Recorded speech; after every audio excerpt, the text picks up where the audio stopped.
What is up, dudes and lady dudes? Welcome back to Just Nuts, guys. Today we've got another discussion video. This time I want to talk about the upcoming ban list. Now we're not that far away. We're not that close either. I mean, we're kind of like 2.5-ish weeks until the no sooner than date, which as of late, Konami's actually been staying pretty close to that date. So I would think halfway through December is when the list is the no sooner than date. I would think we'll get it by New Year's or maybe on New Year's, something cool like that.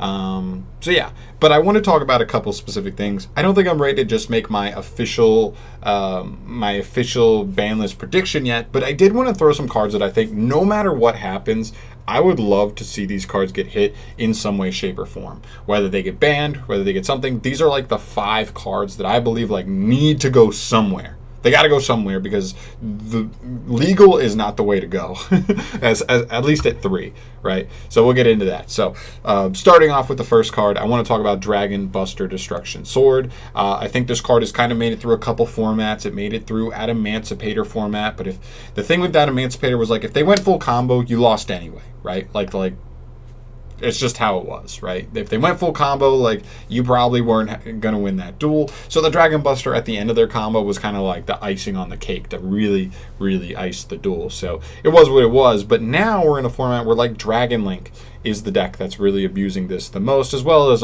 Buster Blader, which does some, let's be honest, some degenerate things. Even though it is cool that Buster Blader is a somewhat competitive deck. I love it, right? But it is somewhat degenerate. This card is just degenerate overall. Locking you out of the extra deck, it's 2020, man. Like, every deck needs the extra deck other than what? I guess Eldritch / Dogmatica, but Dogmatica is usually played in Invoked, and Invoked needs the extra deck. So like there's every deck needs the extra deck, and this card just says no, which is just a little bit too much for me. So I think this card has seen its days. I think we're ready to let it go, because I think when you look at these Dragon Link boards, this card is the card that makes them like unbeatable, right? They may rip 1 or 2 cards out of your hand, but then other than Dragon Buster, they're running on what, 1 or 2 negates and maybe a spheres. So, like, take away the Dragon Buster, and you've got 2 negates and a bounce. Like, you know how many decks can beat that in 2020? Especially post-siding. If you've sided to go second, and you have stuff like Alpha, Pank in the hand, stuff like that, or Droplets. You know how much beating those disruptions is like so doable, but I think Dragon Buster Destruction Sword is what makes that kind of undoable, because a lot of these decks need to get in their extra deck to be able to break through those boards, and so I think that's the degenerate side of it. So first one, Dragon Buster Destruction Sword, I think it's had its time, it's ready to go. Next up, this one's an obvious one, Smoke Grenade the Thief. The 2 arguable best decks in the game, or 2 of the 3 best decks in the game, Dragon Link and Infernoble Knights, are abusing this card. Specifically Infernobles a little bit more. There are builds that aren't using this in Dragon Link, but if you're playing Infernobles, you got to be playing this card, because it's going to allow you to look at your opponent's hand and rip a card out of it. Now, I don't think hand ripping is the worst thing if it's random. But when it is targeted hand ripping, boy, howdy, that is too goddamn much. You cannot have targeted hand ripping in Yu-Gi-Oh, right? Like, that's what makes Yu-Gi-Oh fun. That's what makes Yu-Gi-Oh Yu-Gi-Oh, is you don't know what they have till they play it, right? I reveal my trap card. Great, that's the essence of Yu-Gi-Oh. This card doesn't allow that. You get to look at your opponent's hand going first and pick the best card out of their hand and toss it to the grave, and it's just, that's too much, right? Like, that's just too much. For me. So this card needs to go 100%. You could have shown me this card 2 years ago, and I would have read this and been like, oh god, this card's going to be so easy to get to and pop at some point when we get generic like equip spell support, and it's going to be crazy. And that's exactly what happened. That's exactly what happened, and this card's crazy. It needs to go. I don't think anybody's going to argue me on that. Next up, I also have Divine Sword Phoenix Blade. I know some people may disagree with me on this one because it's kind of been around for a while and it hasn't been crazy, but it really does feel crazy, especially when you have like a deck that maybe wants to discard. I mean, think about when Goki's played this, and that's when this card really saw like its big push of just like craziness, because they wanted to just go Nightmare. And if it was like any point after turn 1, they would just go Nightmare. You'd like add back the Phoenix Blade, discard it for the first Nightmare to pop something, then add it back, with its own effect. You make another nightmare, pitch it again, and you just got pop, pop, pop for free. There was no risk of running out of hand resources or anything like that, and that's insane, right? That too much to me is just too insane. If it was a hard once return, it'd be absolutely fine, right? Like coming back once is fine, but when it comes back 2-3 times in a turn just to be huge discard fodder multiple times, that's when it gets a little too crazy for me. So I think Phoenix Blade has been ready to go for a while. I think we've kind of like we weren't that worried about it because like Dark Warrior after the Rongo mini ads and the Goki stuff kind of fell off the map. But I think this card's probably ready to go. We have other good targets. We have what is it? The Burial from a Different Dimension, I think, is the one that special summons a banished monster. We have Fossil or Living Fossil, which just is like Monster Reborn with some restrictions, which is actually pretty good. So there's other we have other generic good equips, and Konami will come up with other good equips as well later down the line. So I'm not that worried about that. But I think this card needs to go. Just not once per turn is a little bit tough, or maybe an errata. I don't know, but we're talking ban list specifically. So I say Divine Sword Phoenix Blade needs to go. Next up, and this one's going to be a little bit controversial, but I have True King of All Calamities here. We've talked about this card before. Everybody's talked about this card before. This card has been in and out of formats over the last 2 years, it feels like, between multiple decks, especially since Hauki Fibrax combos became a thing. People were just generically able to just make this off of just, if you get into Hauki Fibrax, you can make this. And that seems crazy. But now, specifically, we have Virtual Worlds. And here's my only reservation about this. This isn't like because this isn't my prediction video, I'm not like too worried about it. But because Virtual World is so new, I think Konami might be worried that like, if we ban Calamities, then how many people are just going to be like, there's no point to play Virtual World without Calamities. There's no point at all. Because a lot of people just think of Virtual World as just a Calamities turbo deck. I think it does a lot of good things.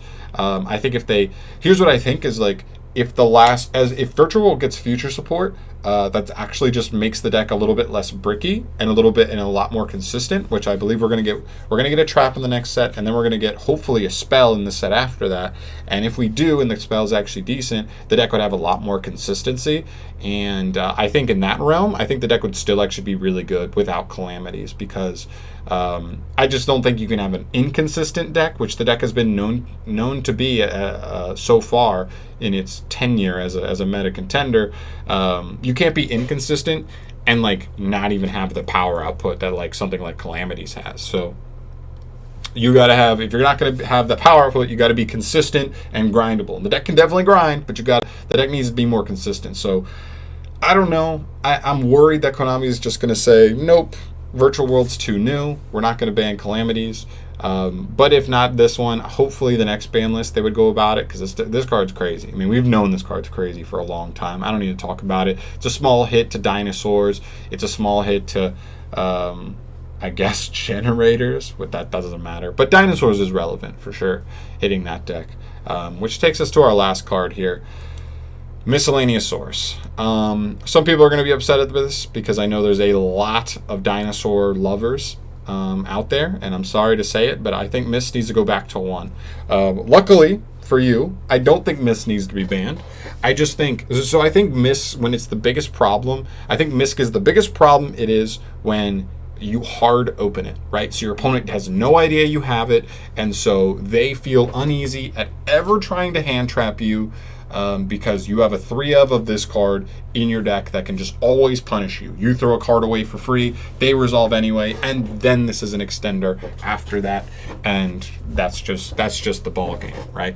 So I think that's the big problem. If this card's at 1, yes, it can still be sacky. You know what I mean? Just opening the 1 of is still sacky, but it takes away a couple of specific things. It takes away your ability to consistently see this in the hand without searching it. At least if you search it off Fossil Dig or Oviraptor, you're looking at your hand, you see your hand traps, and you're like, okay, I know he has it, so I'm not going to worry about using my hand trap now. I'm going to use it after that, and then we'll get into it, and then we'll use it later and save the resource and still have a chance to potentially break through the dinosaur board, right? And that matters. Not throwing away that free card, it really does. So And also it takes away the grindability, right? If dinosaurs are ever forced to grind past turn 1, which it doesn't happen all the time, they are an OTK deck for sure, but there can be duels where you do end up needing the next turn and maybe even the turn after if it's a really back and forth duel. And in those duels, not having a second and third miss would be huge.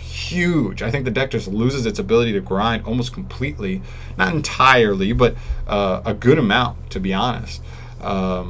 So yeah, I think Miscellaneous Source, like if Miscellaneous Source went to 1, we might start seeing like Overtext Quadlist being played again, just to search the follow-up of a pill, so that you can try and get into a conductor, you know what I mean, through like after that later on in the duel more consistently. So I think Mist needs to go. I think if you're going, like you saw all my other hits, right? Like this is Virtual World kind of out there, just nipping it in the bud. We're going to see more decks just more and more just so easily be able to make this, right? This is Infernoble, and Bust Dragons. Keep in mind I didn't put Elpie on here because I think if you hit the Buster Lock and the Smoke Grenade, I think you look at Dragon Link and you're like, okay, they can set up a couple of good disruptions, but like it's just disruptions. They lose to Super Poly, they lose to Sphere Mode, they lose, I mean, a lot of stuff loses to Sphere Mode, but only select decks can play it. But you know what I mean, like one Kaiju really puts a damper on the rest of their board. They might have 1 or 2 disruptions after that, but like that's handleable with 5 cards in hand. Easy. So I just think like the deck becomes a lot more fair. I just think I just want to take away the degenerate parts of those decks. That can still be good combo decks, but I just want to take away the degenerate parts of it. I don't want the hand ripping. I don't want the locking out of the extra deck. And so I think if you hit those 2 decks, you're going to have to hit something with dinosaurs. They're so strong. Seriously, that deck's been like, this deck has been like my Achilles heel for like a while now. So I'm going to put Misk on here, but only to 1. Keep that in mind, guys. Not banned Misk. Don't hate me if you're a dinosaur player, but I think you might agree that the deck's felt so strong for so long.